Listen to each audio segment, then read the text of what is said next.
ఒక మనిషికి నిజమైన దురదృష్టం ఏమిటి చెప్పమంటావా? ఒక ఆడదాని సంపాదన మీద ఆధారపడి బ్రతకటం. గురుగారు నన్ను ఏదో దెబ్బ కొట్టాలని చూస్తున్నారే? మీ కుటుంబానికి నువ్వు కొట్టే దెబ్బ కంటే ఇది పెద్ద దెబ్బేం కాదులే. గురుగారు నీతులు చెప్పద్దు, మందు దిగిపోతుంది. అయినా నా ఇష్టం, నేను తాగుతాను. తాగు, తప్పేం లేదు. కానీ నీ సరదా కోసం ఖర్చు పెట్టే డబ్బు నువ్వు కష్టపడి సంపాదించిన అవునా కాదా అని మాత్రం ఆలోచించు. ₹1 ఖర్చు పెట్టే ముందు ఆ రూపాయి సంపాదించడం ఎలాగో తెలుసుకోవాలి.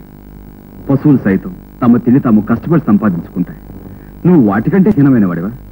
రాజా, నా మాటలకి నీకు రావాల్సింది కోపం కాదు, పంతం, పట్టుదల.